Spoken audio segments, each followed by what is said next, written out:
interviendront à la fois des chercheurs brésiliens et français, enfin, ou des chercheurs qui sont en France et au Brésil.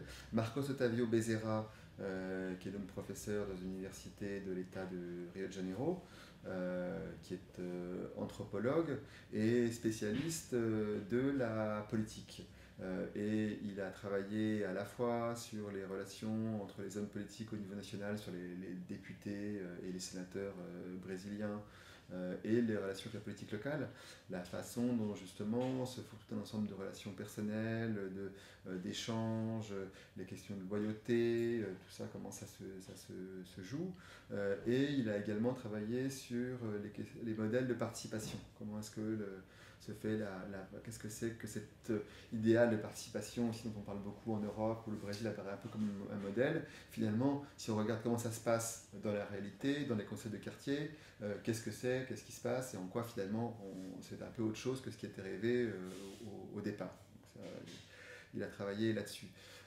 Daniel Arrocha, qui est professeur de sciences politiques à l'université de Brasilia, elle a travaillé à la fois sur le Parti des travailleurs et plus récemment sur les élections dans un quartier populaire de la périphérie de Brasilia, en essayant de comprendre justement pourquoi est-ce que, ce qui est en contraste avec la France, il y a une mobilisation populaire énorme au Brésil dans les élections. Il y a des taux de participation de 85%, et qui ferait rêver en France. Alors pour une part parce que le vote est obligatoire, mais également, enfin, parce que ça correspond à un vrai.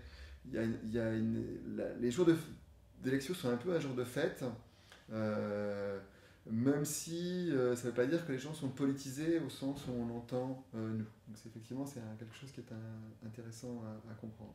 Afranio Garcia, qui lui enseigne à l'école des études en sciences sociales, mais qui est brésilien, qui a travaillé notamment dans les mondes paysans brésiliens, mais qui travaille aussi sur les questions justement de la nation brésilienne, sur les rapports entre les intellectuels et la nation au Brésil, et sur la façon dont les choses se redéfinissent.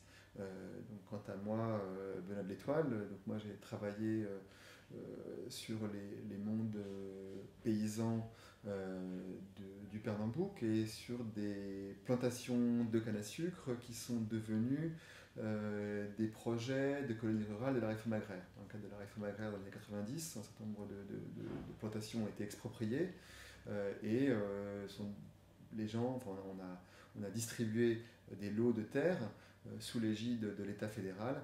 Et donc je travaille sur la façon dont les gens ont redéfini leur monde, le rapport à la politique, à la religion, les rapports personnels.